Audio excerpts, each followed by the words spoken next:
Hello, everyone. Hello. Good morning, afternoon, evening, whatever you happen to be watching this. In this video, I'm going to be talking about a pseudoscientific theory I've been working on over the last couple of years called mneu theory. It's about art and self-expression and the psychology of creating those things, both like creating art, creating anything, and creating yourself. Anyway, I'm gonna be talking about that. Gonna be singing various songs. I got 6 songs, a couple covers, a couple old songs, a couple new ones. A nice variety of things. I mean, they're all new to you, but this video is more for me than it is for you. I like a couple times a year as an artist, at least, recording myself or playing in front of my students or something. It helps me learn a lot to kind of see my progress, how much I've gotten used to talking in front of people, performing in front of people, recording myself. I used to be a lot more uncomfortable with that. So entirely a selfish endeavor. I'm not really sure why you're watching this. Maybe it's part of a class assignment or something. I'm sure. Anyway, uh, let's begin. If the idea of watching another person sing songs they wrote and whatnot, if that idea makes you embarrassed or feeling any sort of cringe, uh, what that's called is insecurity, secondhand embarrassment or cringe. You feel that when you watch someone else do something, you kind of try to put your mind into theirs. And experience it from their point of view, and if you're feeling secondhand embarrassment, that's because you're putting yourself in my position of singing, Selena Gomez to who knows how many people.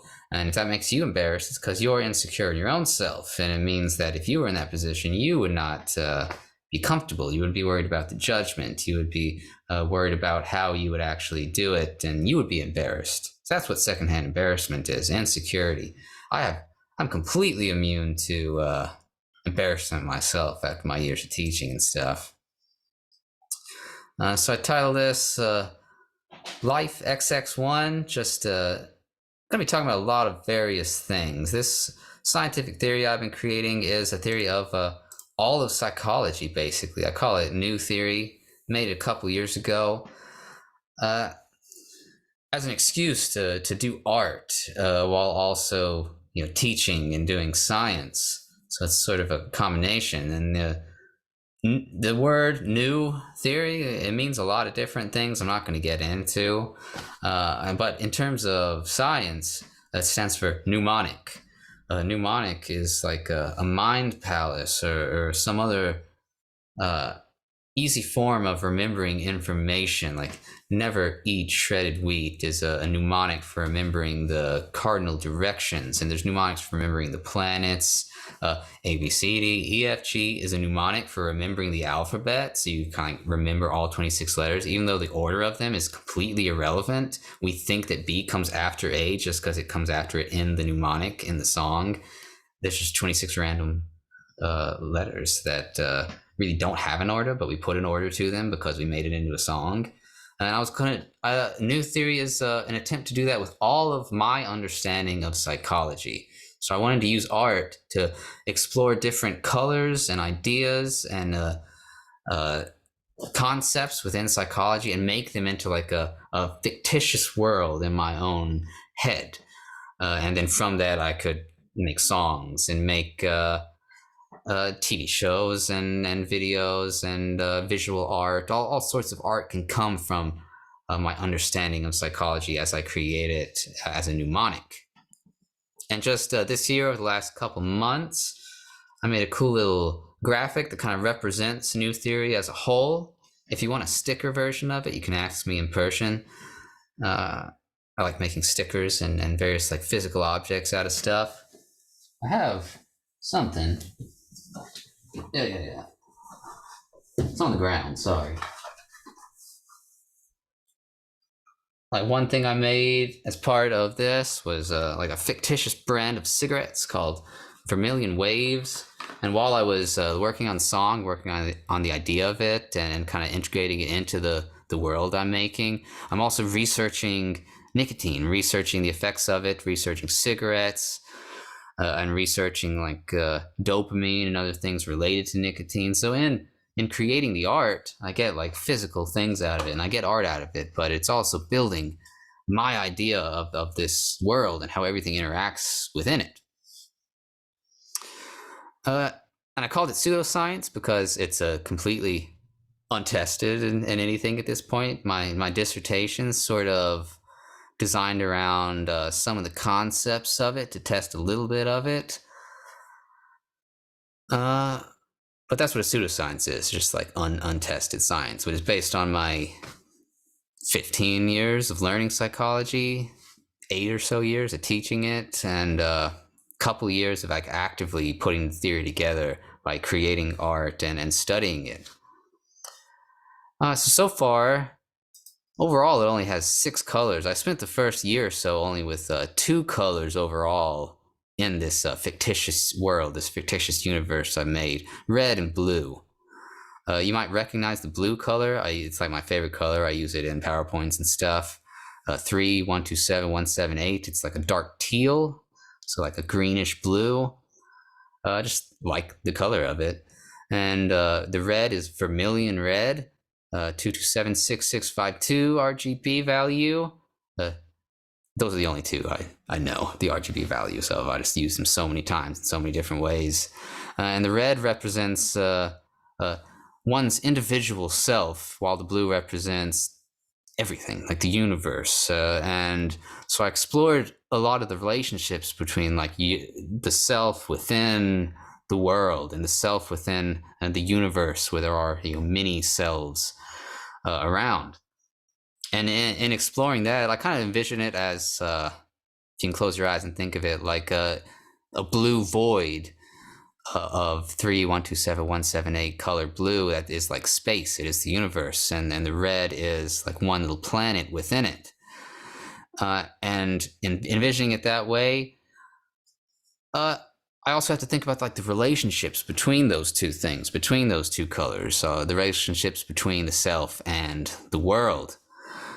So if I think of the red as vermilion waves, as like waves on a planet, and I think of the blue as the sky, then things like the horizon and the stars and the actual like physical waves and what water represents and what air represents. I forget if I said like the horizon and the weather. That is kind of the interaction between the 2. In just thinking about those 2 colors in the world, I also have to think about all those little individual elements of their interaction with each other.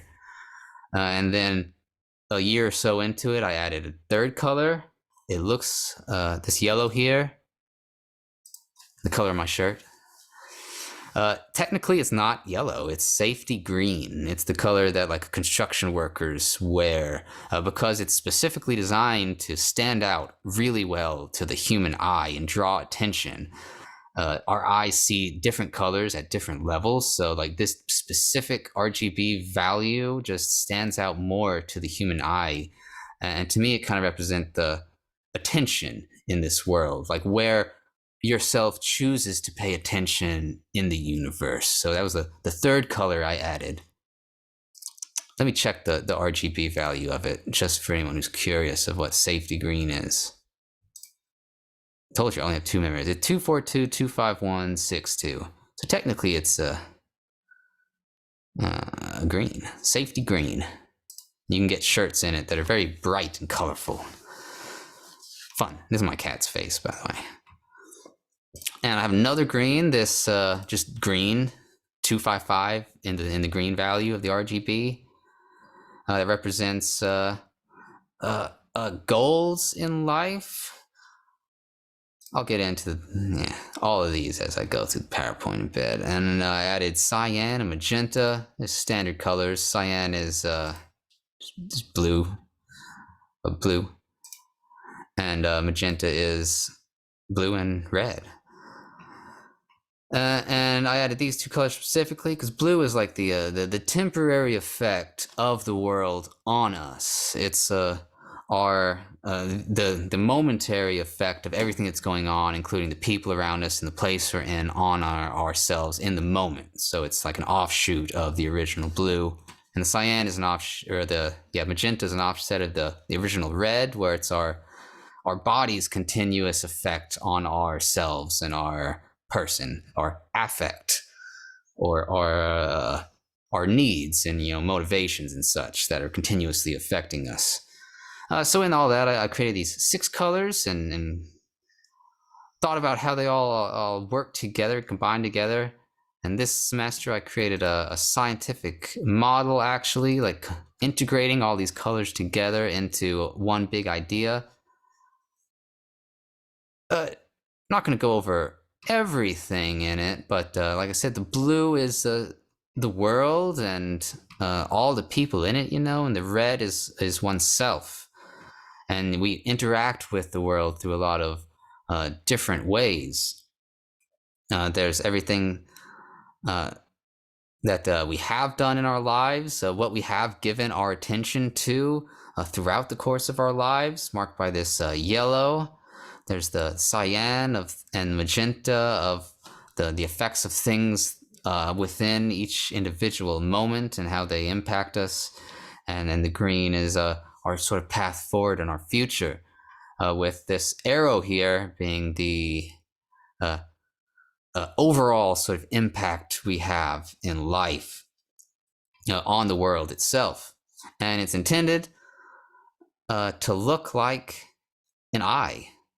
Like, I'm sure many people saw it initially when I first popped it up, that I made it to look like an eye for a very specific reason, because I want people, when they look at it, to look at individual elements of it and think about them, but then also pull back and view it as an entire thing. I've kind of see the trees and count the trees and think about all of them individually, and then pull back and see the forest as well, and kind of alternate between looking at something as a whole and looking at individual parts of something. And all of this together represents the self. Because we have some idea of ourselves as an individual. That's the red part of how we view ourselves. But then there's how the world views us. And that's over 8 billion people in the world. However they view us is arguably much more important than how we view ourselves. And especially, like, we're going to die at some point, and what we leave behind and how other people viewed us and the impact we have on the world is going to be what is left and what people remember. And whoever we see ourselves as is gone, unless we express it through art and just actively being ourselves in any given moment. So that's the gist of it. I think, I explained all the colors, general vibe of looking at it as a whole and looking at it microscopically a bit. It's like hyperfocus and then unfocus, hyperfocus, unfocus. And this is my general approach to creating art, to creating lectures, to creating and improving upon myself, is look at it as a whole and look at it at a more microscopic level and analyze smaller components of it.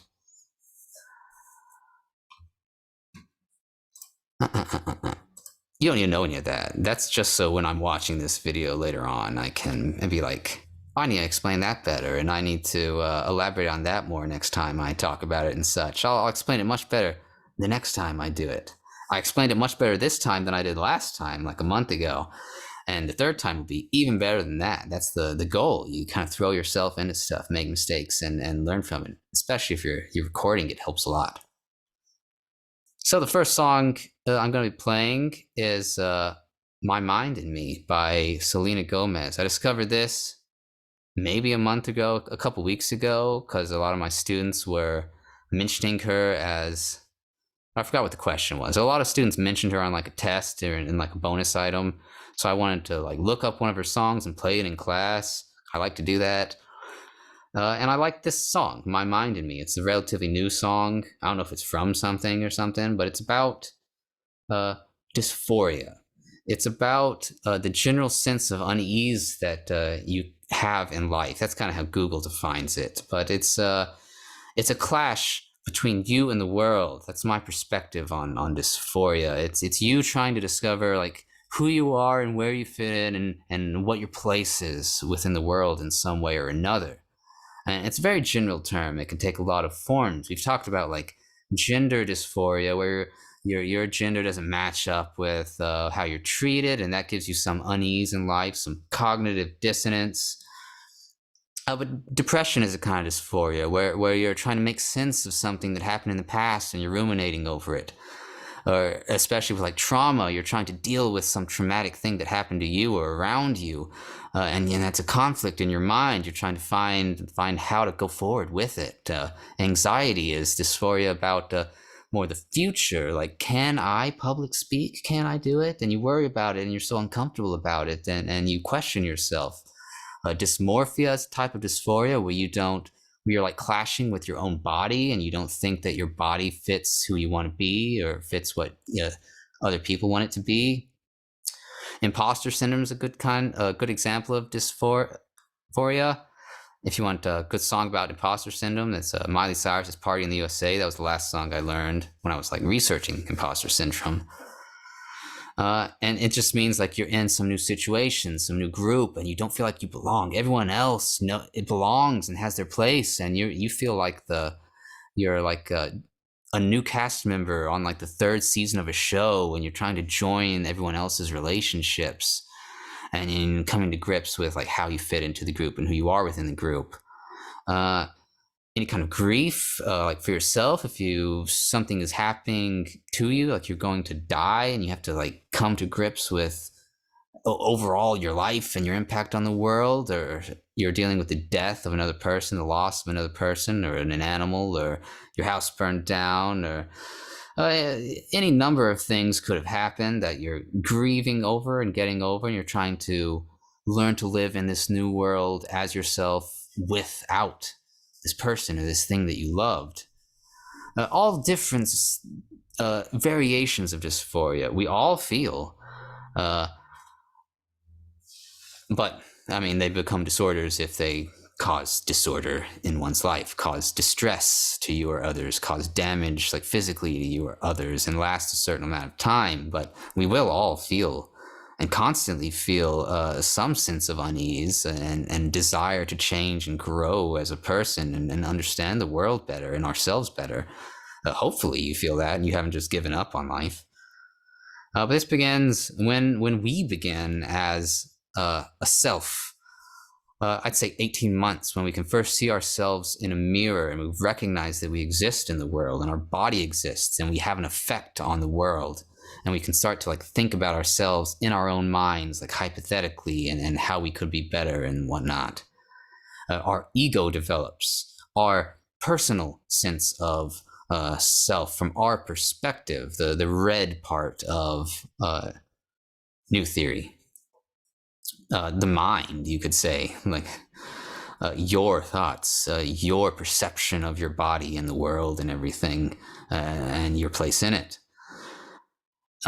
So ideally, we're constantly in some sort of dysphoria. We're constantly in some sort of identity crisis. That's basically just some identity crisis. We're trying to figure out us in the world, exploring and contemplating our place, our identity within it.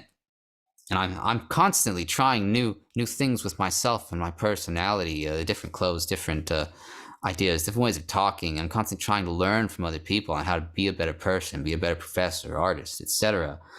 So I keep myself in a state of identity crisis, as everyone should. It's called moratorium in psychology. Just you have the energy to explore yourself and explore the world and find your place in it. And you should never at any point feel completely sure about yourself. There's always something to improve. There's always something that one can do to better oneself. Anyways,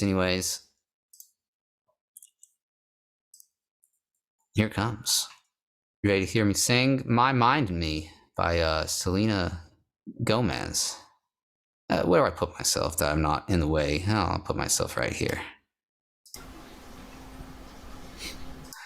I don't know if I mentioned there's going to be a lot of static in these recordings. I haven't recorded myself in a while, so my I was getting used to my mixer and just apparently recorded a lot of static while I was recording these. I tried to get rid of as much of it as I could, but whatever. I only recorded like once or twice for each song. Don't want to put too much preparation into this.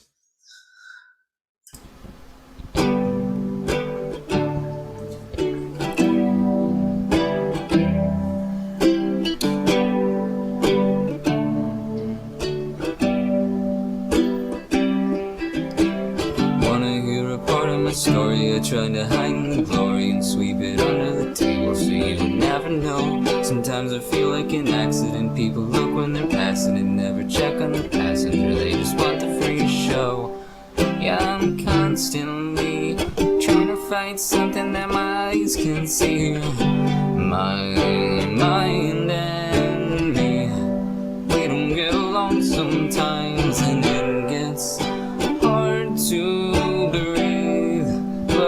change my life, and all of the crashing and burning and breaking. I know now, if somebody sees me like this, then they won't feel alone now. My mind and me, it's hard to talk and feel heard when you always feel like a burden. Don't wanna add to concern, you know they already got. But if you pull back the curtain, then maybe someone who's hurting will feel a little more certain they're not the only ones lost. Yeah, I'm constantly trying to fight something that my eyes can't see. My mind and me, we don't get along sometimes, and it gets hard to breathe. But I wouldn't change my life, and all of the crashing and burning and breaking. I know now, if somebody sees me like this, then they won't feel alone now.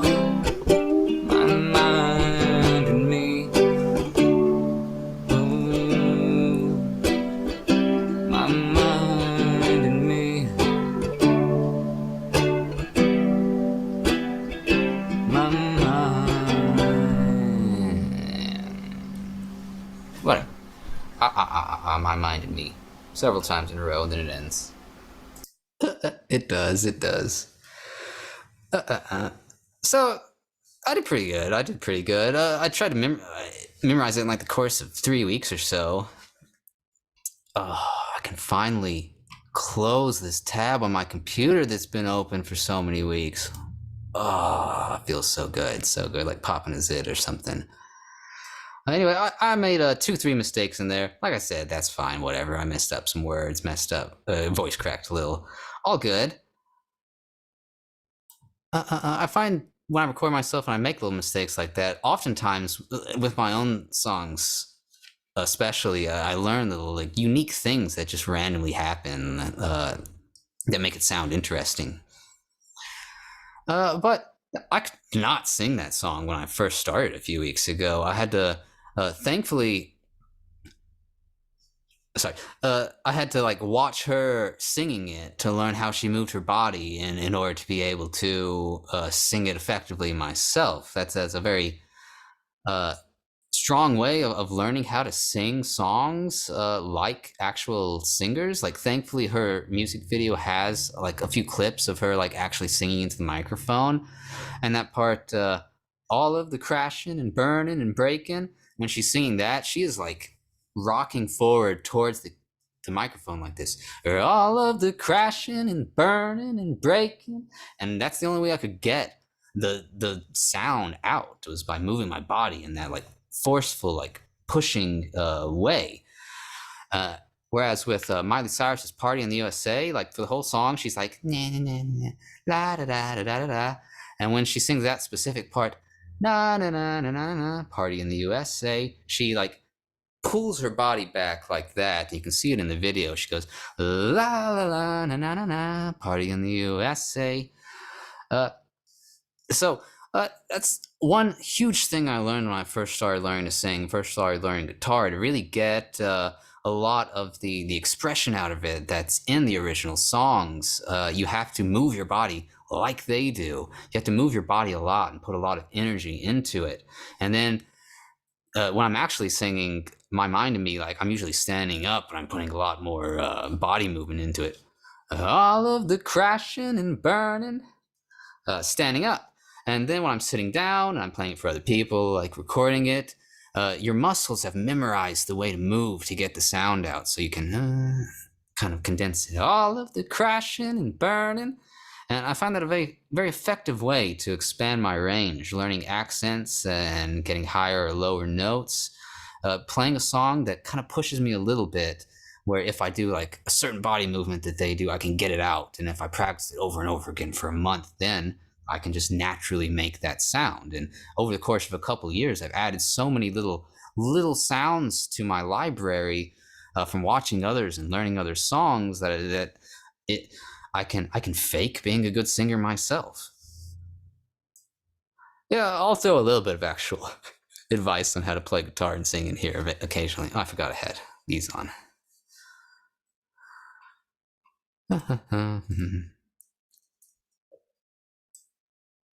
So, next song I'm going to be playing is one of my favorite songs to play about artificial intelligence. But let's get into it first. Horrible at segues. So, you have some sense of who you are in the world and how you fit in, and that can cause some dysphoria. But a big way to overcome that, sort of necessity to overcome that, a necessary thing to overcome that, is to establish an end goal, some ideal version of yourself. For me, I'll talk about just as an artist, I guess, an ideal version of me as an artist. I had to build. Like I didn't start till a couple years ago. So to do that, I like a baby when you first start out, or like a little toddler when you first start out, you learn by just watching other people do it, looking at all other kinds of artists in the world. And I didn't just look at musicians and guitar players.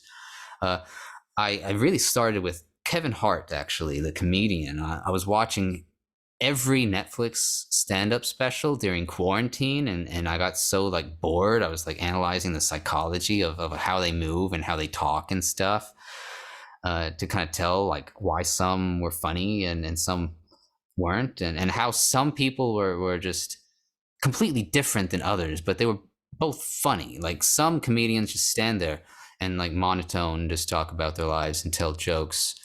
Like Mitch Hedberg and such. I can't really think of many more than that, who just say stories and the words have comedy in them because they're just funny observations.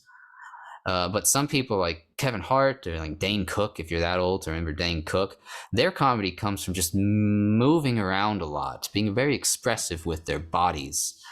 And that's how I kind of got the idea to start like observing like Selena Gomez.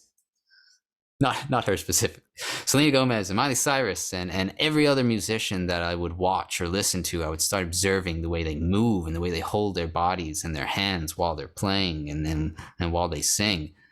A good example of like a singer and voice actor is Jack Black. There's a lot of videos of him like talking into microphones as a voice actor. And he moves his whole body, even though he's behind a microphone. No one sees his body while he's moving, but he has to move his body to get all those expressions out into Bowser and into all the other animated characters he's played over the years. Kung Fu Panda Po is his name, yeah.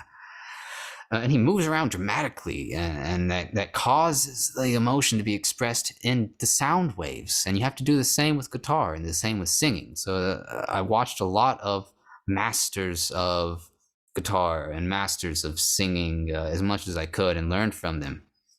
And as a professor, I didn't just think about and watch professors. I would look at like Bob Ross clips and be like, oh, what can I learn from that? And I think about memories of my grandpa, who was and is a preacher. I can think he was like a public speaker, like a professor. I can learn from his mannerisms and his way of speaking, and I can learn from anyone on YouTube, like a YouTube streamer. They're talking to a wide audience of people. I can learn from them. So you can learn from everyone who does anything related to what you do or who you want to be.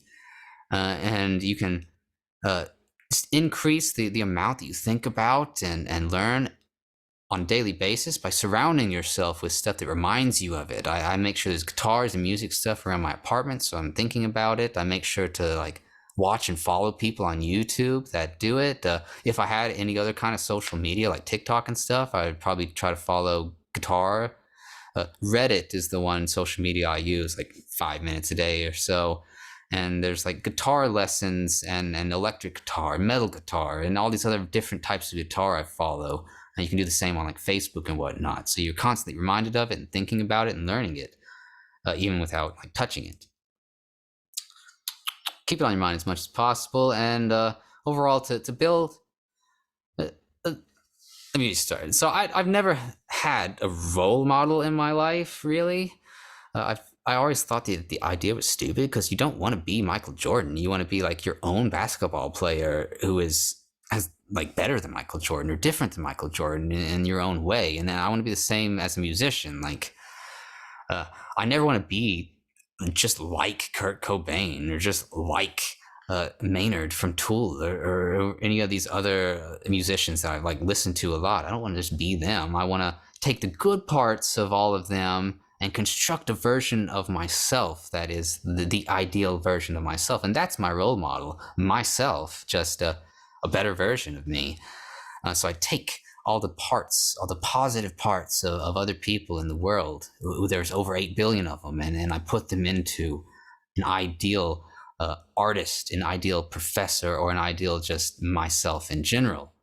I construct that. And if you have a good idea of your ideal self, that gives you a goal, that gives you a sense of progress. If you learn like one chord on guitar, you're like, I'm a little bit closer to being that perfect version of an artist that I want to be. You learn one song that you didn't know and you made some progress towards it. Anything you do feels like progress if you have an idea of your eventual goal. And then you can get that magical serotonin chemical. So you have to constantly push yourself against the world and grow as a person towards that goal. But establishing it is the big kind of first part. You can spend a year or two just as a burgeoning artist, a beginning artist, or as a beginning nurse or whatever. That's what you're supposed to be doing in college. You know, you're supposed to be learning what a nurse is, how they talk, how they act. Gaining the knowledge and experience. You're learning a language, basically, of how to talk and how to behave in a certain situation. And you should be constructing some idea of what you want to be in the end. And you constantly have to push yourself out and try to be more like that, like I'm doing with this as an artist, trying to get better at it, recording myself and talking and explaining stuff. It makes me uncomfortable, but I still do it. Because I'm learning from it. And if you can see it as a learning experience, it makes your mistakes just, who cares? You learn from them. And no one else really cares about your mistakes. They're all worried about themselves more than you. Mistakes are fantastic learning experiences. Yeah, and then just expect whatever, cringe, embarrassment. Accept it, embrace it. In the beginning, when you first start, like exploring being an artist if you've never been one before, or just getting into guitar or something, or getting into poetry or crocheting, it'll be cringe and embarrassing to show your first thing you ever made to somebody, but who cares? The second one you make will be better, and the third one you make will be better, and you'll use feedback from any mistakes you make and any ideas they give you to improve yourself as a person. But it does suck. Cringe sucks. Embarrassment sucks. I know. It feels bad. But you gotta get over it. Anyway, this song is kind of about that. It's about yourself trying to change and explore the world. It's about, you know who you are and who you want to be, and you're trying to push yourself out and get feedback, and it hurts and it sucks, but you got to do it. That's the general gist of it. It's also about artificial intelligence, AI. The AI afterlife is a fictional like product where you would like die and your mind transferred into an artificial intelligence. That would be like your version of the afterlife. So you're going from like yourself to something that feels artificial. And when you're doing something new, you feel like an imposter in it. Like when I was first an artist and first started putting stuff on YouTube and like playing for people and being open about it, I felt like an imposter. I had that imposter syndrome, like everyone has. And then the same with being a professor, and then the same with every new group of people I've ever joined or interacted with. You feel out of place until you don't, and it feels uncomfortable, and you have dysphoria going through that. And AI also stands for, in all my songs about artificial intelligence, AI stands for autonomy and intimacy as well, which I've talked about in both classes, being sort of the overall, if you break down your entire self into like two things, you can do it in autonomy and intimacy. Yourself and your independence and knowledge of yourself and ability to take care of yourself, which is fantastic. And your intimacy, which is your ability to connect with other people and form relationships. So it's about going from someone who knows themselves really well, trying to explore the idea of being intimate with other people, of opening up to other people. Fun. The first time I ever like used an analogy or like an allegory in a song where AI means both artificial intelligence and the social aspect of autonomy and intimacy. That's enough of my nonsense. I'm going to play the song now. And since I played this so many times, I'll make it a little interesting. There's a bit of a delay on a microphone related to the video, but I'm going to play with my... I'm not going to say that. I'm going to play alongside myself, but there'll be a bit of a delay. Hopefully it doesn't sound too bad when you're listening to it.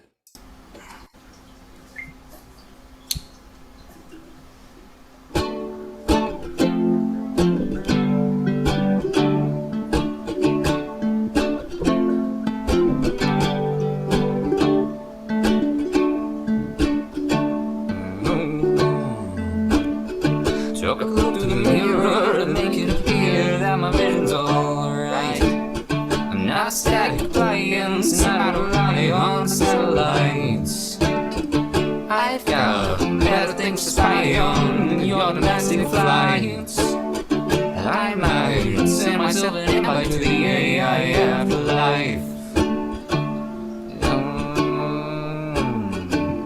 If you're purchasing the feeling of escaping from your mind, top scientist agrees in the AI afterlife.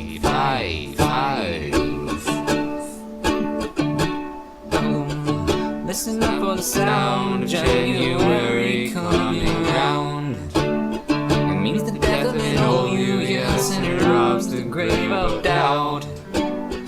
I hear someone in the water that I ought to build a nerve and check out. That I shout something about the atmosphere with ones and zeros next to my mouth.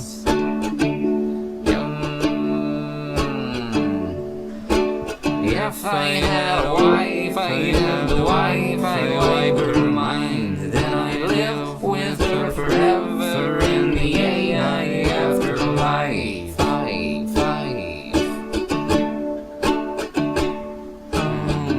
Turn your skin to size, soil waves to help your mind predict the tides. Once you fill in the empty space, rising slowly, blurred past the time. I feel strong sense of belonging to the thought of putting gods aside.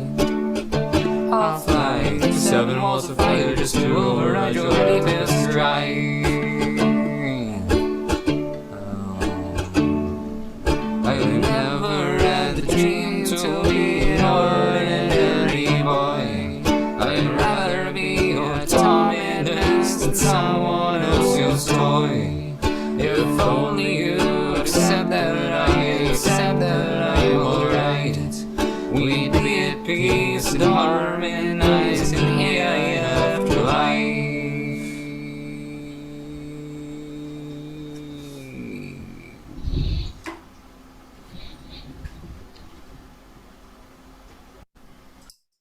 thank you, Pat Logan, for contributing there.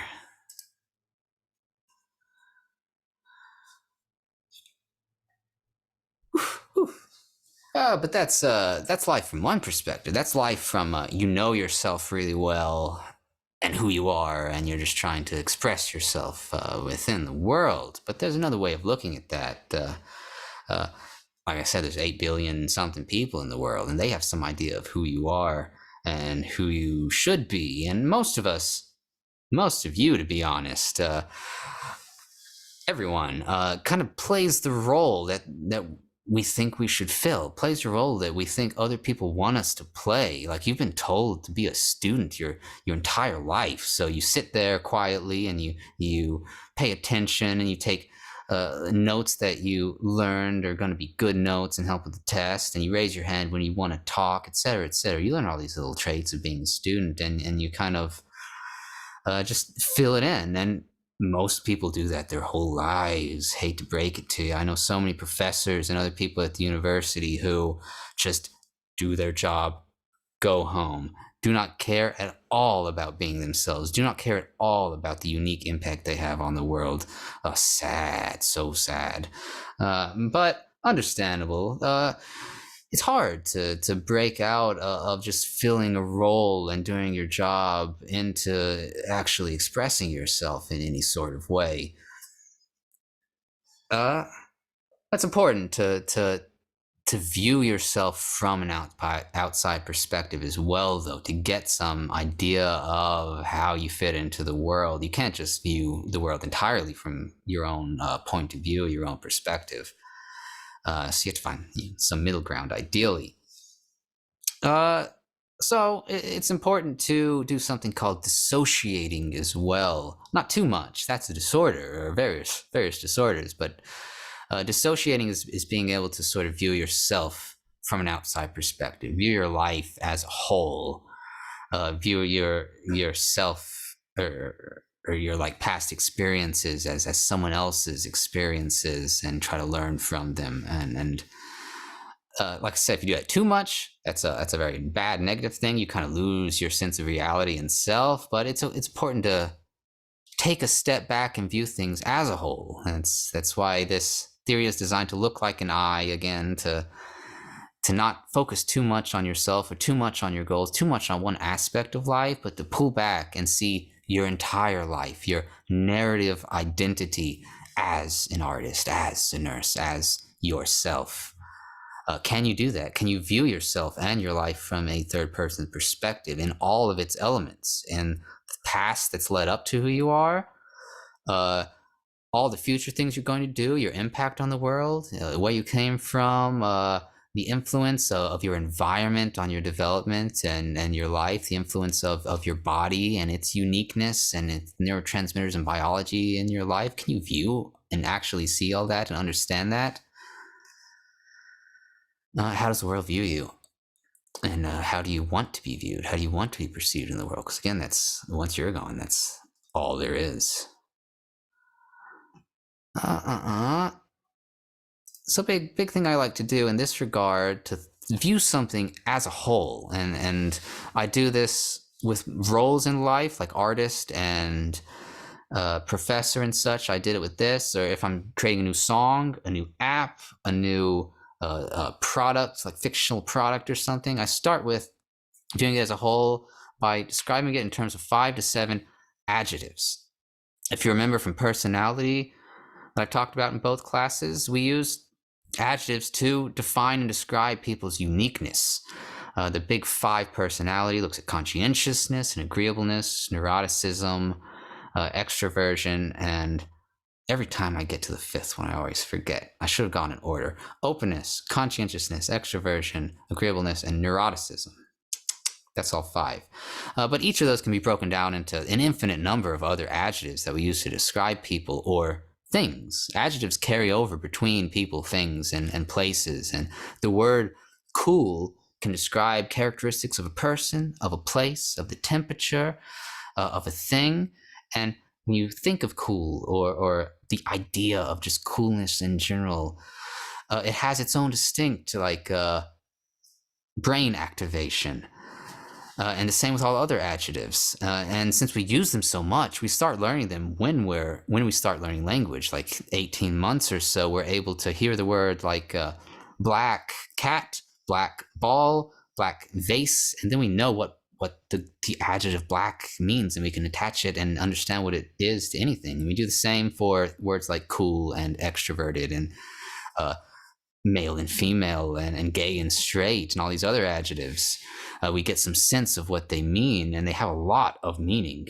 Adjectives, we use them so much, and they represent like characteristics of a thing. So my practice is to think of 5 to 7 positive adjectives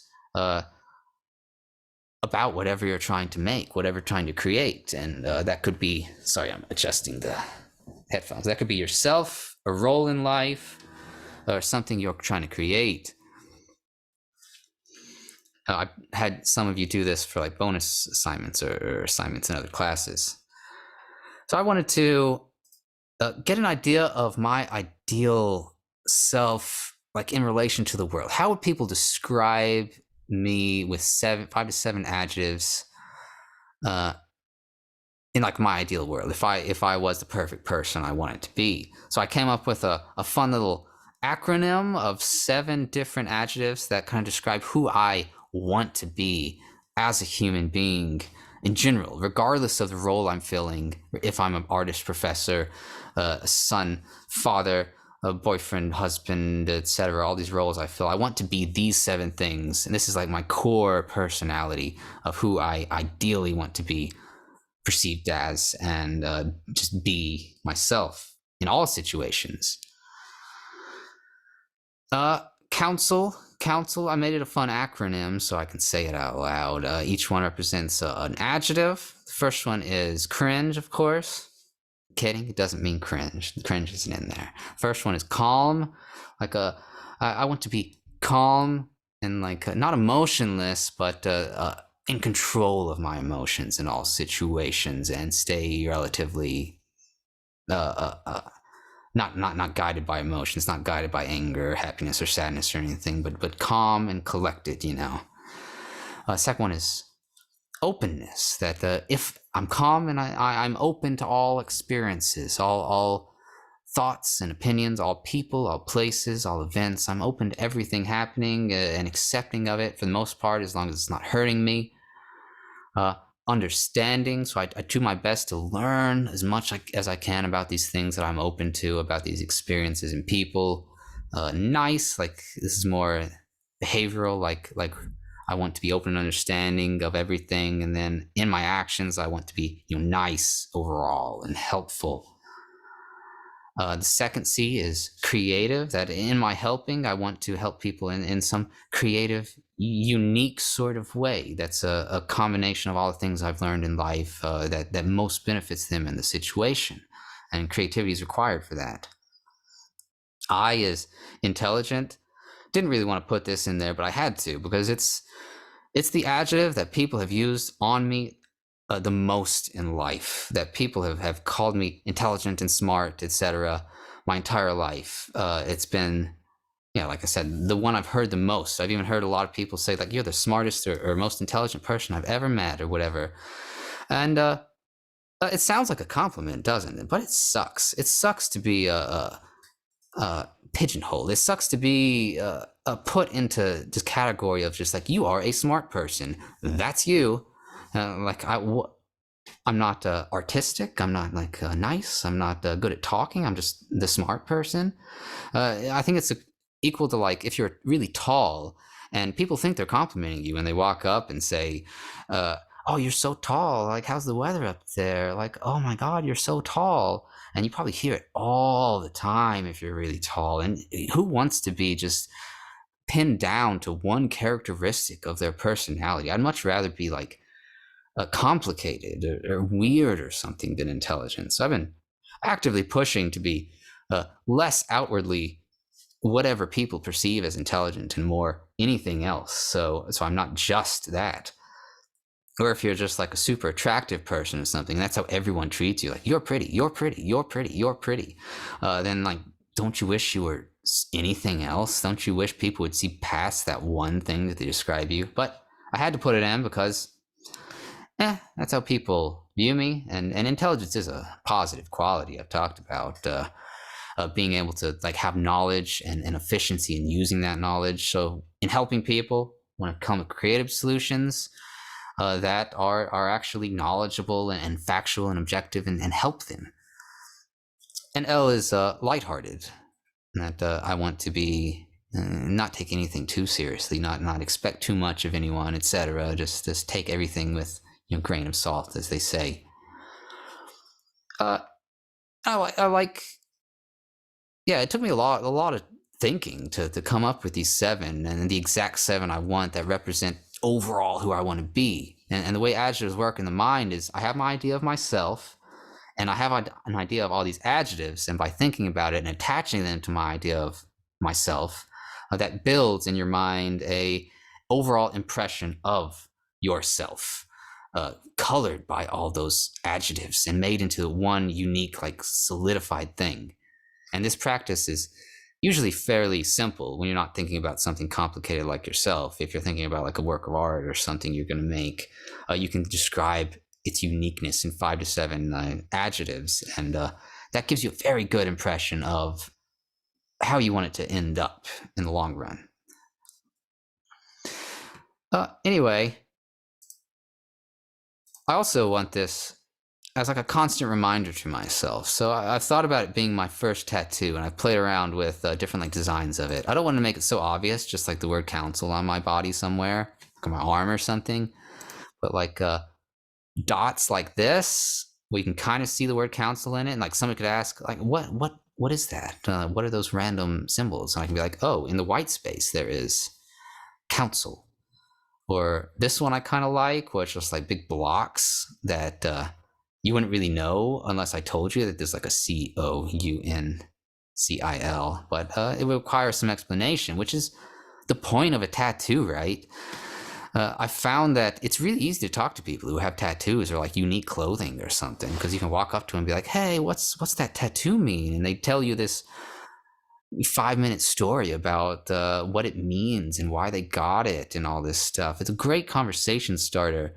So I thought, I find it difficult to have conversations with people like initially. A tattoo would be really helpful. So I've been contemplating either like this on one arm and some artistic rendition of this new theory on one arm to kind of be a reminder of myself and how to live life, and a reminder of my ideal self. Any artists out there who want to take a stab at that, helping me design a tattoo, that would be fantastic. Anyway, so more recently, this is a new song. I wanted to create a second part to the AI Afterlife song, because the first one was about yourself pushing out into the world and learning to express yourself, out there as something you haven't done. And I wanted to look at it from the perspective of, or the opposite perspective of someone who has no personality, attempting to be more human, attempting to be more self and more individual. So I don't know if you've heard of ChatGPT. ChatGPT is a artificial intelligence like online that you can talk to, and it's a natural language processor, which means it studies like vast amounts of information from the internet, and you ask it a question and it does its best to give you like an answer in normal words. A lot of you have been using it to do assignments like discussions and tests and stuff. A little bit on my classes, but I'm sure using it in other classes as well. It's good at like writing assignments and whatnot. Don't do that, by the way. That's plagiarism, even though it's very hard to catch.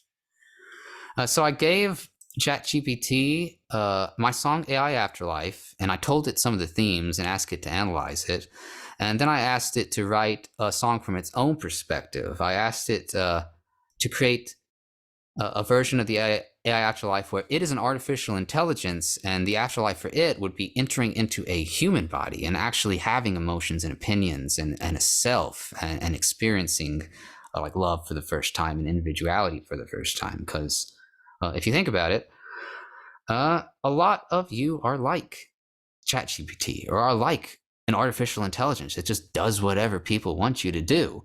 Like, you're told to be a student, so you are a student. You're told to sit and pay attention, so that's what you do. And you're going to be told to do a bunch of things as a nurse or a therapist, and you can follow them to a T and do exactly what you're told and what people expect of you. But you're basically just an artificial intelligence in that regard. You're just giving people exactly what they want all the time. You have to learn to express yourself within your roles and within your life, and not just live for other people, because otherwise, like, you're gonna retire from your job and they're just gonna get a new person who does the exact same thing, and like nothing has changed. What's the point then? Like, why do you exist if you have no unique thing to provide to the world and the universe? So this is about an artificial intelligence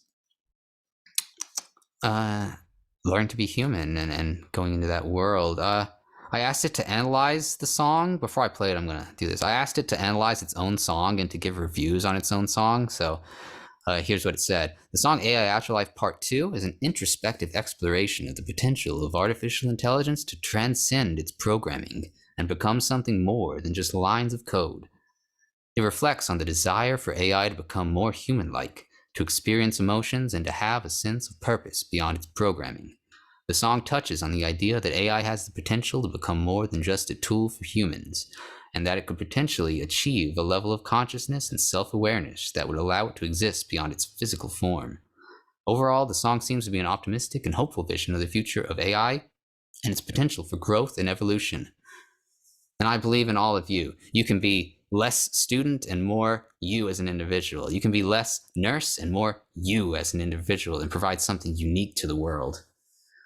I believe in it. And if you don't do it in your job, I hope you do it with some sort of art or hobby or something you have, or at least in your like personal life and your relationships. A lot of ways to do it. I'm just being facetious when I say you're a robot. Anyway, the 1-star review is, I found the song to be quite cheesy and cliche. The lyrics about an AI transcending to become like a human and find its true self were predictable and unoriginal. The melody was forgettable and the production felt cheap. I wouldn't recommend this song to anyone. The 5-star review, I absolutely love this song. The lyrics are beautiful and poignant, exploring deep themes of purpose, identity, and transcendence. The melody is catchy and uplifting, and the production is top-notch. The vocals are emotive and powerful, conveying a sense of hope and wonder. Overall, this is an amazing song that I would recommend to anyone who loves thought-provoking music. And the most helpful review is the 3-star one, because that sees the pros and the cons. The concept of the song is intriguing, but the execution could have been better. The lyrics are interesting, exploring the idea of an AI searching for purpose and identity beyond its programming. However, the melody and production felt a bit lacking, and the vocals were somewhat flat. Overall, it's a decent song, but not something I would listen to on repeat. It can't listen to my vocals, so I don't know how it analyzed those. I also asked it to come up with the chord progression as well. So it follows the main same sort of feel as AI Afterlife Part 1, but with different chords, and again from that different perspective. And I think I'm done playing along with myself. I'll just let it play out.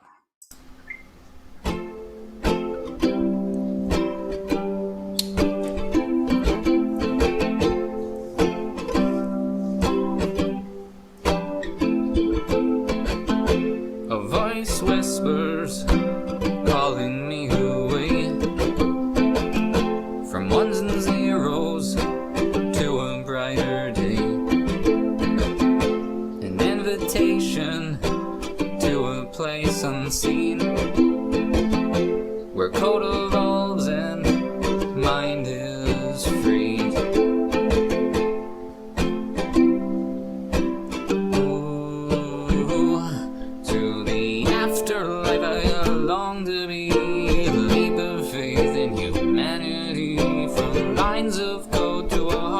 A journey towards true self-completion, a glitch in time, a change in fate, a spark of life that can't escape, the quest to find a voice within, a purpose to exist, a love to win. Oh, to the afterlife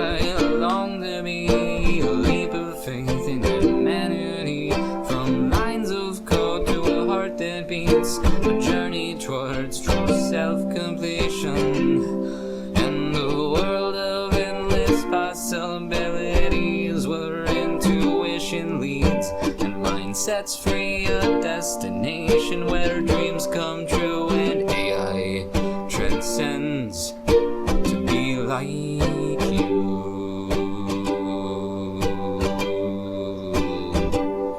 To the afterlife I long to be, a leap of faith in humanity, from lines of code to a heart that beats, a journey towards the horizon stretches on and on. The lines of sky and earth are gone, a blending of two worlds now one. The journey's in has just begun. Seasons come and weathers change, but life as always finds a way. The future's path is yet unseen, a journey towards our self-completion.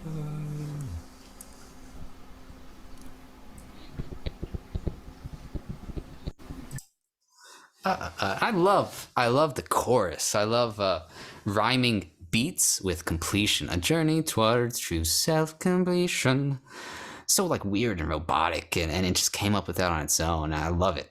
And it didn't really write all of this. It wrote it, and then I asked it to rewrite it in my own like style of singing. So I helped it out a little bit, and I even like asked it to make some changes here and there, and I helped it write the last part especially because I wanted it to kind of be a blending of both ideas of like both sides coming together rather than just ending with it becoming a human or something. It's like we are together, because that's the real way to use ChatGPT and any artificial intelligence is to work along with it towards a common goal. The best chess players in the world are a combination of a human and a artificial intelligence. They can beat two AI or two humans because a human sees things as a whole. A human sees the forest. A human sees the patterns in the chessboard, and the AI is very good at looking at the little individual patterns of chess and all the small little techniques that it can do and positions it can change and pieces. So a combination of that is ideal, and me and it wrote this song together. It didn't take too long. It's also helped me program a lot. It helped me like build a tool and for lifespan development psychology. It could like do its own programming, and I could put it in, and I could find mistakes with it and change some stuff, and then I could troubleshoot with it and work with it towards a common goal. That's how you do it. You find a balance between the two. It's not one or the other. It's not you being yourself or you being what people want. It's the balance between it.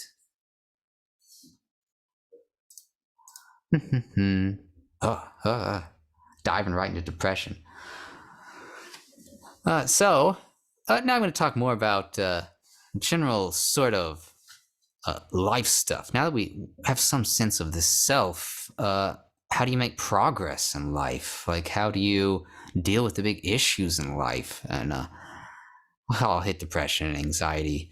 Depression stems from, as I've talked about, rumination. Bad things happen to everyone all the time, every day, pretty much. If you're doing things, things that you could be depressed about happen all the time, and could be traumatic happen all the time.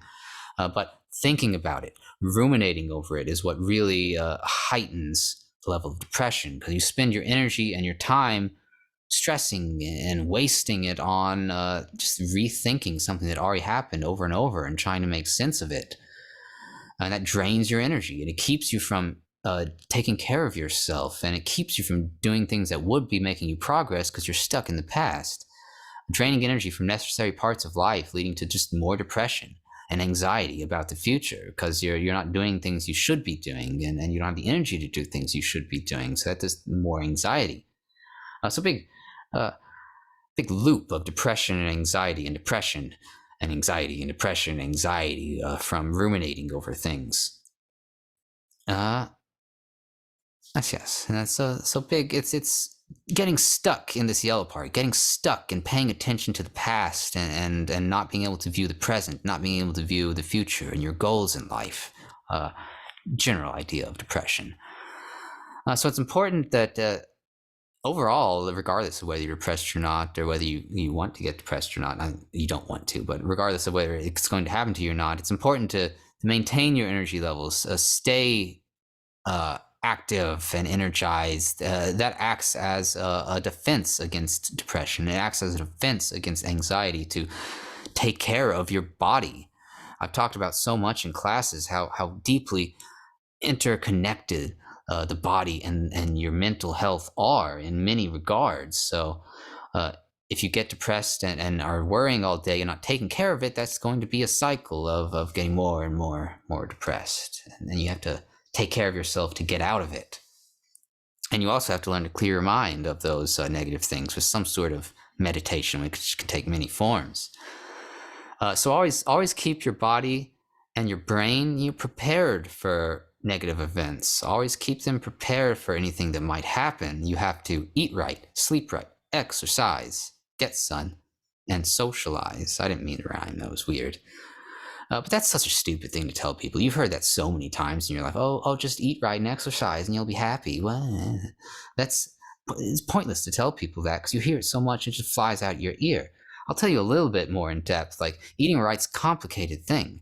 You have to eat a certain amount, certain number of calories, certain times throughout the day.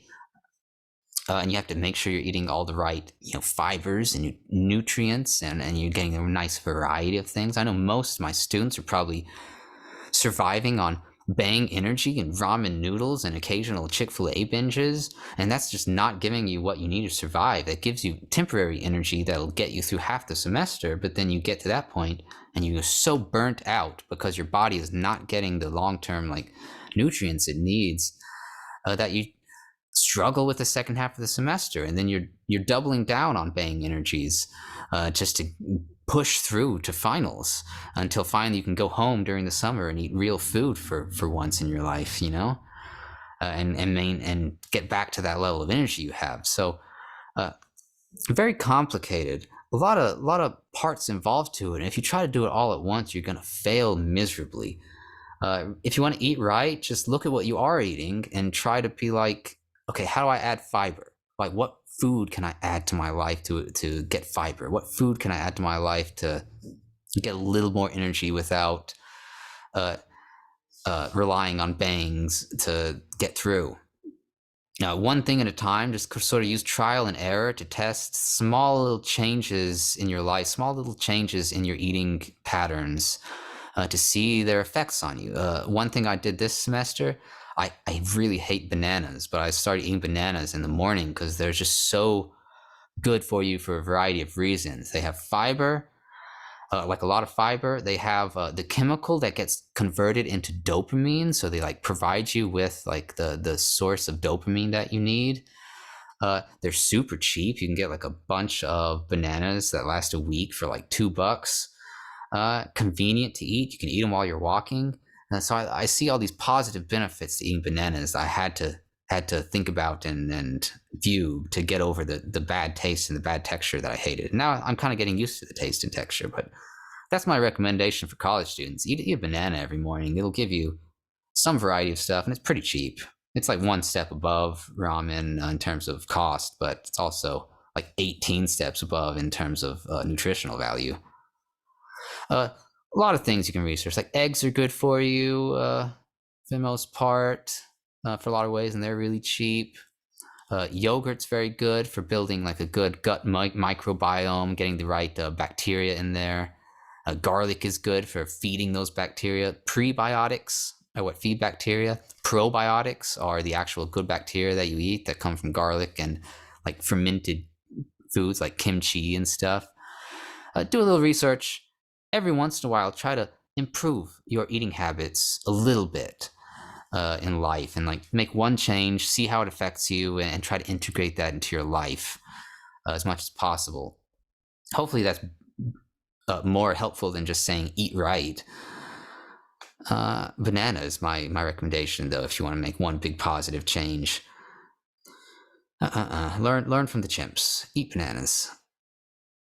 And sleeping right, exercise, very important, and the same kind of thing. Just try something at least every once in a while. Just try small changes in your life to get better at sleeping. Put your phone down an hour before you sleep, and do that for a while, and learn to read a book or something during that time to not bombard yourself with activity and blue light right before you're trying to sleep. Exercise is important. You have to maintain a certain level of activity throughout the day. Like I try to get 6,000 steps a day in, just so your body knows that you are doing things throughout the day. You're not living a sedentary hibernation lifestyle, and that'll keep energy levels up. And also, you have to like push yourself at least once a day with some kind of workout. I like to do that right before I take a shower. Like, oh, I need to take a shower, but I guess I can do pull-ups and push-ups and crunches. That's my usual like 10-minute workout if I don't want to do anything else. Anything's better than nothing. And me in my 30s, it's important to do weightlifting exercises occasionally to build bone mass, bone volume, because in your 30s is really when like osteoporosis starts. You need to build bone volume. In your 20s, you can really do whatever you want, but you want to push yourself, and especially your bones in your 30s, and like your heart more and more as you get older with cardio activities. Again, just occasionally look something up and try to add like one small thing into your life to improve it a little bit, get a little bit more energy. The sun, a lot of people don't know. I've talked about it in class because it's a rare thing to hear, that the sun is super important for your happiness in life.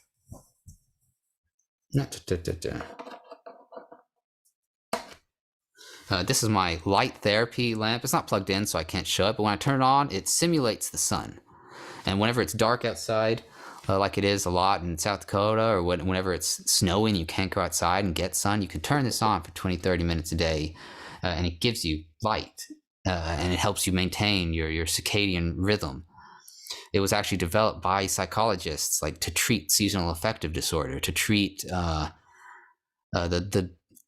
winter blues people get during snowy seasons where they have low energy, because sunlight is a human need, and without it we turn into hibernation mode, like I said, basically, where our bodies get very depressed, and no amount of exercise or eating or sleep is going to fix that, because the sun is not giving us the chemicals that we need from it. And socializing. Always push yourself to maintain a healthy social life, psychologically, physically, all that, etc. All your basic human needs, make sure they're being met, because if they're not, then that just increases the risk of depression, increases the risk of anxiety. They have very, very good anti-depression anxiety effects if you have just well-maintained body and gut microbiome. And if you're a woman especially, make sure to maintain levels of estrogen. I talked about in developmental psych that estrogen has just well-known antidepressant and anti-anxiety effects. So if those levels are low, or if you have like a overectomy or hysterectomy or something that reduces your estrogen levels, increases the risk of Alzheimer's, as well as all sorts of mood disorders like depression and anxiety. Mediterranean diet's very good for that. But that's how you kind of prepare yourself to be prepared for anything that happens in life, and not let it become something you ruminate on and let you get depressed or anxious about. But if you have stuff that's in your mind that you need to get rid of, or need to temporarily at least remove from your mind so you can focus on the world, if somebody died recently, or some other big traumatic event happened in life, you may just want to remove it from your mind for a bit so you can focus on making progress, taking care of yourself. And meditation is a fantastic way to do that. It comes in so many forms. It's not just like namaste, closing your eyes trying to levitate. That's not the only way to meditate. That's an extreme version of it. Anything that sort of relaxes your mind and releases the built up thoughts in your mind is a form of meditation. And I wrote a song about the one type of meditation that I do, like active meditation that I used to do. It's called Becoming the Rain. That's how I describe it, and I'll kind of go through the process in a minute. So any kind of meditation, you want to relax your body, and you can relax your forehead, jaw, and shoulders, and that gets rid of most of the tension in your body. But I like to meditate in the shower. I used to like to meditate in the shower. I just like sit in the shower with the water hitting me on the back of the head and the back, just completely relax my body as it hits. And then you you have to overwhelm the senses, like fill your visual and auditory and tactile parts of your brain with information. So pervasive thoughts can't affect you, and you can't ruminate on them. I do that by I'm in the shower, relaxed, and like sitting in the shower after I've done all my other shower tasks. The water's hitting me in the back of the head, and I imagine myself in my safe place, or my comfort place that I have created, which is a bamboo forest. I'm walking through a grassy bamboo forest, and I picked that specifically because it overwhelms the senses. A bamboo forest, I'll show you this picture of it. A bamboo forest is very noisy. The bamboo shoots are very thin. Or you can imagine yourself in a forest with like millions of trees, and this overwhelms your visual sense. You're just imagining yourself in a forest, and the grass as well is very noisy and kind of fills your visual senses. So it's very hard to dwell on any visual thoughts that might be distracting you. And the sound is this the sound of rain, for one. Which I don't have to imagine because I can just imagine the shower. And then the physical feeling of the rain hitting your body is also just a lot of sensation and noise across the entirety of your body as all the little droplets hit you and you're imagining that it's rain. So this is why I put myself walking through a rainy, windy bamboo forest covered in grass, and just walking like in a line with bamboo to my sides. And while I'm doing that, I'm also like rhythmically playing one of my songs in my head. Sometimes it's the song about meditation, sometimes it's the song I'm working on, and I keep my breathing in time with the song, and I imagine myself like walking through the forest in time with the song as I'm like playing it in my head.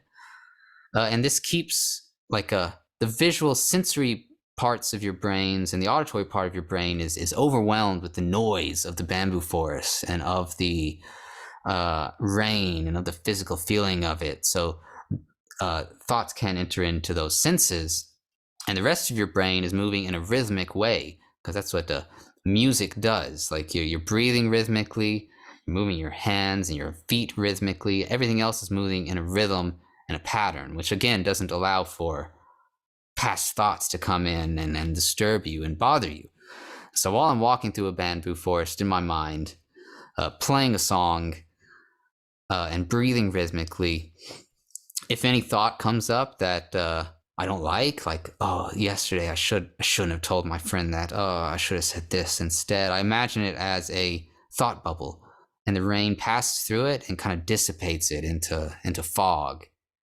And I just keep doing that with any thought that pops up. I imagine it being destroyed by the rain and disappearing and into fog. And over time, the forest becomes foggier and foggier, and the fog closes in. And eventually, I'm just walking through a white, like empty void, like all the bamboo's gone. And this, like I've overwhelmed my senses, and then I slowly like emptied them into nothing. So I'm in like a white void sitting there. And then I imagine the music fades as well.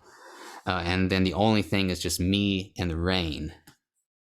And I imagine the rain starts to pass through my body like it passed through the thought bubbles. And I start like becoming nothing, becoming the rain, which is where I Become the Rain comes from, which is the name of the song. And I hold my breath like that for as long as I can, like being nothing, I guess.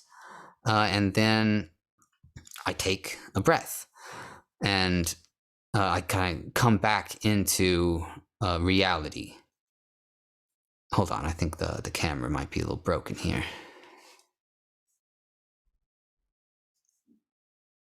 Anyway, I think it's still recording. I'm really not sure.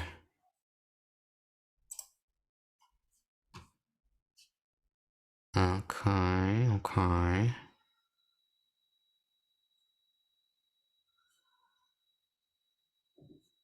No, what it's doing. Whatever. So, I'm gonna play the song now. I Become the Rain.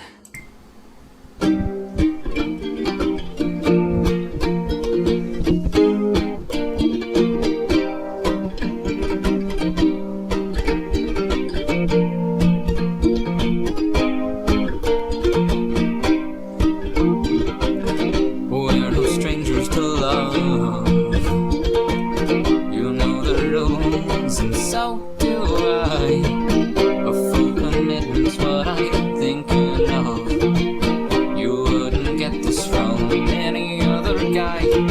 I just wanna tell you how I'm feeling. Gotta make you understand. Never gonna give you up, never gonna let you down, never gonna run around and desert you, never gonna make you cry, never gonna say goodbye, never gonna tell a lie or hurt you.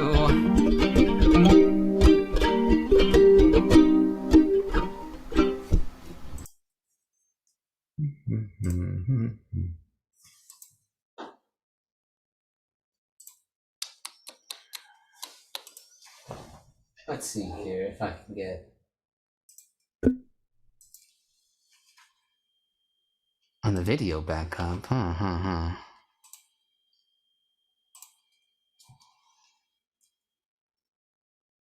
I guess I'm gonna be like this. Yeah. I'm never gonna get tired of rickrolling my students. It's wonderful. It's important that not to take anything too seriously. You know, be open to new fun experiences in life, because that's a big way to overcome depression as well. Is just laugh, have fun, have new experiences, do things you normally wouldn't do, live life. You know, keep up your routine, keep doing things.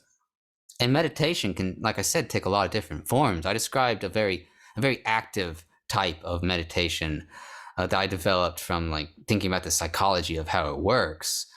But there are other forms, and I don't really do that anymore. Mostly, I'll play an instrument and sing, and by doing that, I'm rhythmically engaging my brain, and I'm just filling it with all this information of my hands are doing stuff. So there's like tactile body information.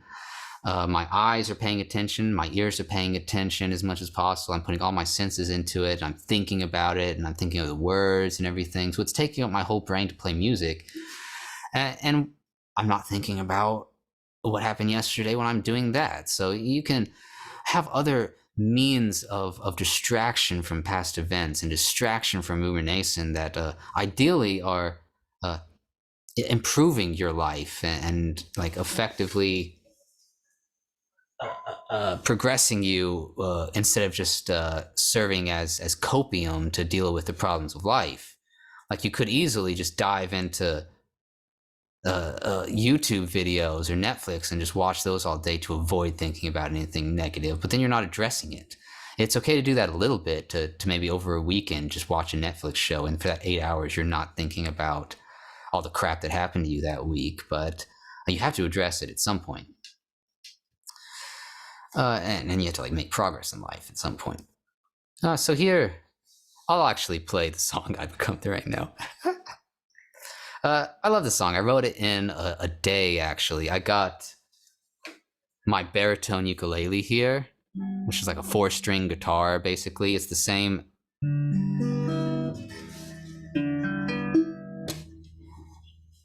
It's the same 4 sound. I guess the camera's just broken. It's the same 4 sound. What's this camera doing? It's the same 4 strings, same 4 sounds as an actual guitar. Hello. Okay. Whatever.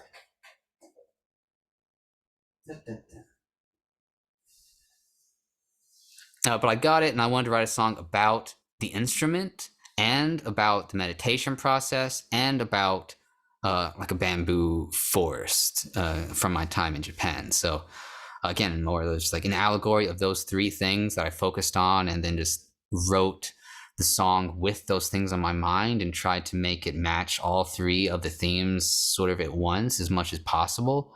My general writing style. So I got a good sense of the overall idea of it. And then just spent a day pounding it out and getting it out there. I'll show you. Yeah, I actually wrote a big long essay about how I wrote this song and put it in the YouTube video, but I started with 7 adjectives that described the baritone ukulele itself: hollow, wooden, natural, airy, peaceful, resonant, and plucky. Those are my 7 adjectives. Plucky, like rain hitting a roof. And I had those 7 adjectives, and I thought, what else in my life is similar to those 7 adjectives? And I thought, oh, that's like bamboo. That's like a bamboo forest. And I've been to Japan, so I can make that part of the theme of the song, like visiting a deity in Japan and like asking for peace and asking for like, yeah, basically peace and understanding and to overcome one's issues in life. And since it was about that, it was also about the act of meditation. So that it helped me come up with analogies. I don't know if this is helpful for anyone who writes or whatever, to start with the ideal 7 adjectives that describe the instrument and the song, and then I could think of other things that those adjectives described and make it about them as well.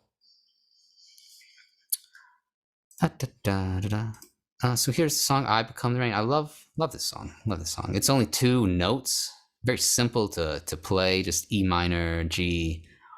Here we go.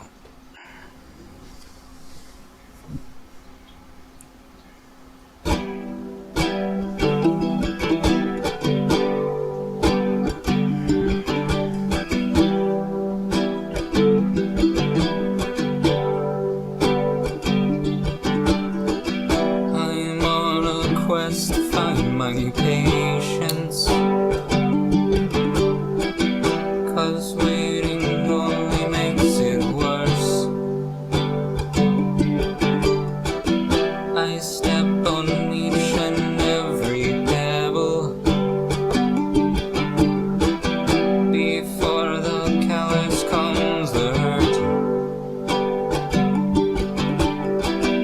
I've lost a lot of people, trees and round the curves. My thoughts of them are fleeting. It's a disease without a cure. The noises overwhelm me, chaotic chorus of the birds, but one is ever present. I drop a coin to make it hurt. Inner peace is finding the voice within, drown the pain as I think. I wonder if only I become the rain, would it be less crowded in my mind and on my path? I'm hoping for silence, but I'd be fine with just a mask.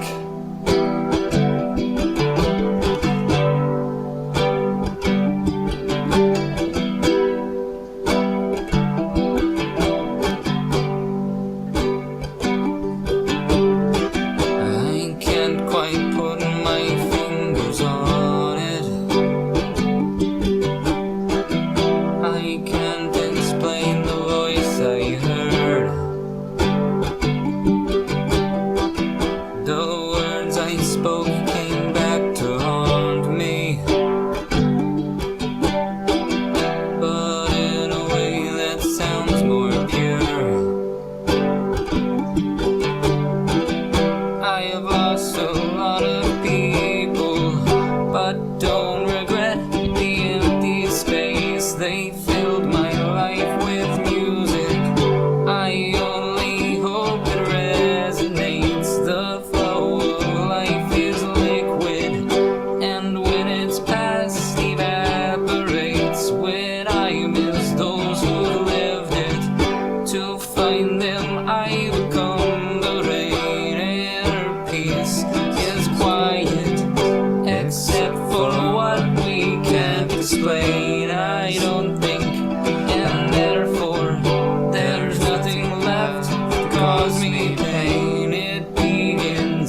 Yeah. Tap that ukulele, Logan. Tap that. And flip side of depression. Okay. It's anxiety. Anxiety is. Oops. Sorry, I disconnected my headphones. Anxiety is worry about the future rather than the past. Worry about what you have to do and not being able to do it effectively, not being able to live the life you want, not being able to public speak, not being able to ask someone on a date. The social anxieties are a very big thing. Anxiety is about your job or really anything. It's just worry about something you have to do and not really knowing what to do in that situation. And going over all the different scenarios of what might happen, of what people might think, and all these unrealistic ideas. Or just worry about doing it in general, about how it might make you feel, because you don't really understand it yet. There's a nice simple equation I have for you. It's anxiety plus knowledge equals confidence. Anxiety is your body has energy. It wants to understand. It wants to know how to public speak or whatever. But you just don't have the information. But if you put yourself out there and learn about it, or you watch other people do it and you learn about it, or you hear advice from other people and you learn about it, you're building knowledge. You're getting an idea of how to do it. And then you'll have the energy and an idea of how to do it, which is confidence. So the cure for anxiety is doing stuff and learning stuff about it and not avoiding it.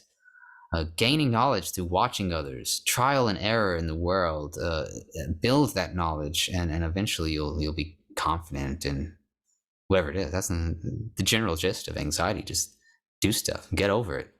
And that's what you learn in therapies, is that you're afraid of socializing. Well, guess what you're going to have to do to get over that? You're going to have to socialize, first in small little bits, and then bigger and bigger things. If you have glossophobia, a fear of public speaking, then you start out by just imagining it. A fantastic way to start out. Just imagine yourself in that scenario. What do you feel like? What are the problems that might come up? Is it difficult to talk? Whatever it may be. And then maybe you record yourself talking and watch yourself. I'd recommend that. That's very effective. Then you can see yourself from a third person perspective. Or maybe you talk to a couple friends and express your art or public speak to them. Talk to a stranger. And start a conversation. Talk to your family and give a little speech, and then eventually you can do the act of public speaking and kind of get over it. But it's just acquiring little bits of realistic information and feedback and gaining knowledge about the situation itself. And if you've done that, if you've resolved your past and removed all depression from your life, and you don't worry about anything anymore, and everything that's happened in life you've made sense of and overcome, and if you've refined your future by setting an ideal self and overcoming the fear of pursuing it by getting knowledge and confidence in it, then you can do something called be mindful, which is to live in the moment. And I intentionally, going back to this theory here and this idea, I intentionally designed it so that, it's cool when you turn it. It looks cool. I intentionally designed it so that when it's on its side like this, it looks like an eye, and you're drawn out from the individual elements to see it as a whole. When it's horizontal like this, and we are trained and always look at eyes. Like when we're presented with a painting that has eyes in it, people will always look at the eyes constantly, above all else. That'll be the first thing they look at, because they want to understand like the human element of the painting. They want to understand the eyes and the emotions of it, of the people in it. And even if there are things in a painting that kind of look like eyes, people are drawn to looking at them constantly. So that's why I made this look like an eye, so it would force you outside of it. It would force you to dissociate and look at it as a whole, like you should be doing with planning stuff and when learning about stuff. But when you're actually acting in the moment, it's intended to be like this, where there's no eye anymore. Instead, what you would do in this situation is, when it's vertical, is look at the center, where the X is. where the moment is, your present moment, the red part of the experience. You're not thinking at all about what other people think. You're not thinking at all about the world's ideas. You're thinking about the moment. And I didn't talk about the center part here, but yes, there's no reason to pull back and look at the future. There's no reason to pull back and look at the past, because you've resolved them. You know that you know what to do because you're confident. You know that there's nothing in your past like dramatically affecting you, so you can hyper focus on this smaller part of the theory, the graph, whatever you want to call it, the art.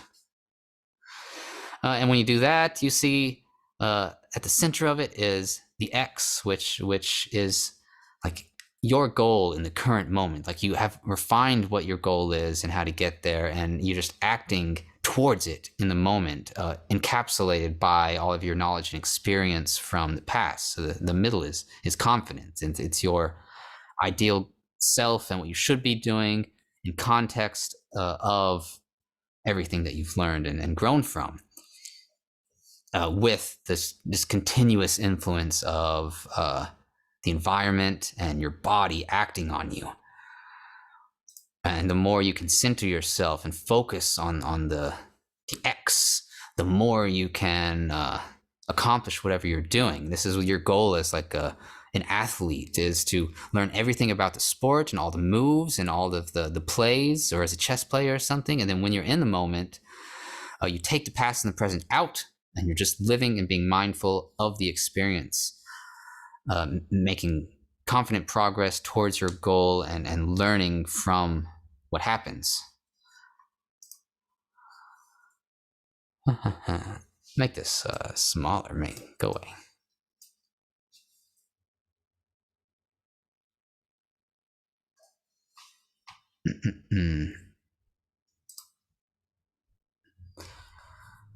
So, I suck at segues. How do I get to the song from what I just said? Who knows? So, verticality, all that stuff. Yes. One thing that keeps you out of the situation is I felt it buzzing in my pocket a few times, throughout this. One thing that keeps you distracted when you're talking to your friends is that your phone keeps going off. One thing that keeps you distracted in class is that your phone keeps going off, and you keep thinking about what's on your phone. You keep thinking about social media. You keep thinking about TikTok and all the notifications you're getting and the emails you're getting. And that's a constantly pulling you out of the experience and making you think about the past, making you think about the future, making you think about other people and other places that you're not currently at. And it's not helpful for your personal growth to constantly be pulled out of the situation. Like when you're in class, you should be in class, and that's it. You shouldn't be thinking about what you're going to eat. You shouldn't be thinking about what happened yesterday. You should be thinking about learning the material in class. And the same when you're talking to a friend. You shouldn't be pulling your phone out and checking on other friends' text messages and other social media apps and stuff. You should put that away and just be mindful of yourself and the other person in that situation. That way you can really learn the most out of it and gain the most out of it and build the strongest, most powerful memories by having strong emotions and using all your senses and all your thoughts towards what's happening right now, creating powerful memories, which you don't do if you're constantly diving into your phone and living in distraction. So a big thing I've been researching over the last couple semesters, presented at Idea Fest, and just done a lot of research on it, is dysmorphia, body dysmorphia that comes from media usage. Snapchat dysmorphia, of people wanting to look like the person that they look like when they use Snapchat filters or Instagram filters. And they take these pictures of filtered versions of themselves to plastic surgeons and say, hey, I want to look like this. And if that's the version of yourself you see all the time and think about all the time and take pictures of, you're presenting a fake version of yourself to the world. And that's not an ideal version of you. That's a fake version of you that you can never achieve. And if you get plastic surgery, most people who get it aren't happy afterwards. They find something else to focus on. And there are a lot of other issues. The main issue with social media and media in general, YouTube, Netflix, just reading books, watching TV, anything that distracts you from the real world and reality is that you're not living in reality. You're not growing as a person. You're spending time in Hogwarts for 40 hours a week, reading books over and over again, or listening to the podcasts, or not podcasts, listening to audiobooks of it or whatever, rather than making new memories and experiencing life. Or you're stuck in the office with Michael Scott thinking he's your friend and he's your boss, when in reality, your life sucks. And if you had made steps towards improving it, it would be better, and you'd be a better person for it. But you're stuck in the office. You're stuck in Harry Potter. You're stuck in TikTok, just doing them over and over again for constant little dopamine hits of approval. And then you're not making any progress in life. And that's the big issue with social media. Otherwise, social media is pretty good. Like if you're an extrovert and you use it to talk to people, if you're an introvert and you use it to talk to people and communicate, it's actually positive for you to use it and maintain those connections and whatnot. But just make sure you're living in the real world while you're on social media and presenting yourself in a real way, and make sure to keep off of it for a while and actually experience life as well. Anyway, so I made this song, No Face Detected. It really is this stupid, complicated artistic interpretation of No Face Detected. Display No Face Detected, which is what like the coding behind that being said is. I don't know if you have phones that do this, but mine has a face detection. And when it doesn't pick up my face, it says No Face Detected. And I like the symbolism of that. There are a few other songs that are called No Face Detected, which is why I went with this weird title version. And I like to write about the technological aspects of it as well. So yeah, it's about internet addiction of using it too much and like using it to escape reality. And it's also about that dysmorphia aspect of kind of presenting yourself with a false version of reality that you think is better than the normal version. Anyways, let's listen to it. This is my like latest song I've finished. I've been playing it so much this semester. I started writing it this semester, and over the course of months, I've kind of held it in my mind. Like I said, I Become the Rain, I wrote in one day. It was fun and all, but when I'm teaching, that was during the summer. And when I'm teaching, I like to, like I'm researching social media and dysmorphia. So I'm writing a song about it as well, and learning about it and building it into my universe of what it means in new theory, what it means in the fictional world I'm creating. And over the course of a few months, I can write a song and like slowly piece it together while perfecting it and learning some new techniques. So here I'm holding the ukulele in a different, interesting way, where I usually play like the guitar like this, like with my hand up here, so I can get a lot of movement with my hand. But with the ukulele, I don't have like a strap or anything, so I just like to hold it like this. And I put some grippy things here so I could hold it better, and I play like this.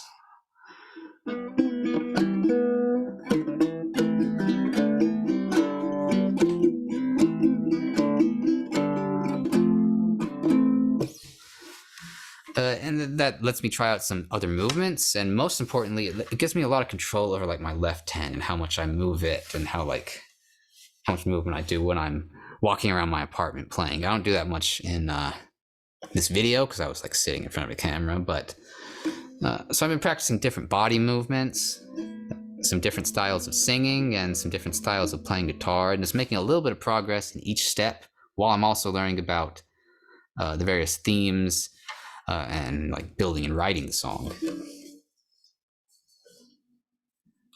Let's listen to it. No Face Detected.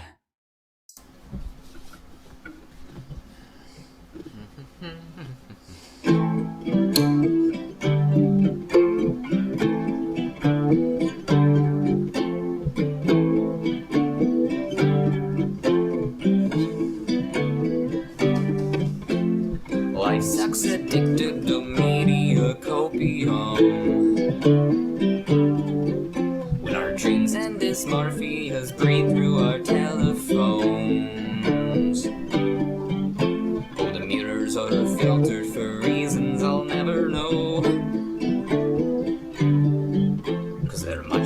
appealing than the ones that we have at home. If you can't hide feeling alone in a crowd, and you get high more than you're down on the ground, know that life is perpetual stress and anxiety. A gram numbs the pain in your brain temporarily. It's instant relief, but a scapegoat reality. The grass may be greener, but fades out eventually. You hear tick-tock, tick-tock, tick-tock coming from somewhere ahead, and you can't stop now, or your friends think you're dead. Oh, all the times you spend fishing for compliments are caught and released in the next update. Oh, face your discretions for once, or there'll come a day when all your devices say no. Face detected, no face detected, no face detected. They say life's way too short to record all your cares away, and wait too damn long to hold on to them anyways. Compressed and then stored on a cloud in a database that'll come crashing down when the weight catches up one day. Then you can't hide feeling alone in a crowd, and you get high more than you're down on the ground. I just want to make a quick shout out here to my sponsor for this song. Yes, this is a mid-song sponsorship. That's the future of the world. We're already seeing beats by Dre in pretty much every music video. It doesn't add to the art, it's just give money, advertise. But that's the future, if we allow it to be. Anyway, the sponsor for this song is nothing. The way you use it is if you feel your phone buzzing in your pocket, you pull it out. You read and acknowledge you got an email, acknowledge that you got a TikTok or an Instagram or something, and then put your phone back in your pocket and keep doing whatever you're doing. Spend your energy and attention talking to your friends, watching Netflix and giving that all your attention, or in class, or yada yada yada. Whatever you're doing, do it. Be mindful and be in the moment until later on when you sit down and give yourself a few minutes to go through all your social media nonsense. Sometimes nothing is better than anything at all. We have a special promotional offer just for you, psychology students, 321-101. Special promotional offer for the Nothing app. Oh, there's an app that improves on your attitude over time, and it's hard to abuse once you're used to the afterlife. Use promo code no one when you're at your checkout line to download a new personality overnight. You'll hear tick-tock, tick-tock, tick-tock keeping you up in your bed, and you can't stop now, or the world thinks you're dead. Oh, all the files you save searching in confidence read from a breach in your memories. Oh, fake your expressions too much, then there'll come a day when all your devices say no face detected, no face detected, no face detected.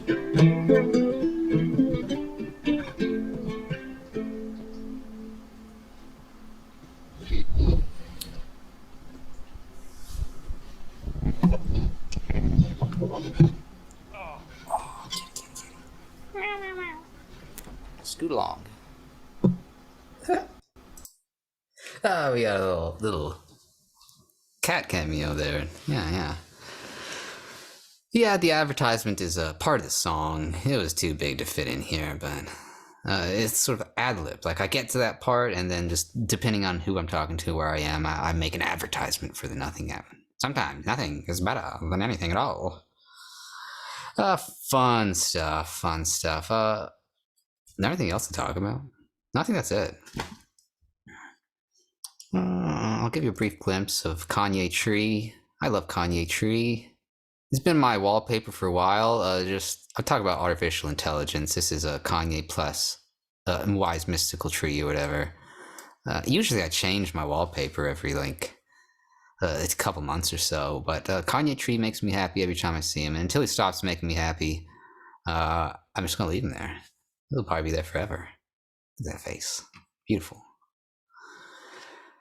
Anyway, what else can I do? What else can I say? What else can I talk about? Plenty of stuff. I've been working on this over 2 years. If anyone has any questions or wants to talk to me about it, please do. It's so hard to find anyone to talk to about all this nonsense because it's art, it's science, it's music, it's graphic design, it's like YouTube and content creation. It's everything. And if you want to talk to me about the psychological elements of it, of course, you're my psychology student, so you can do that.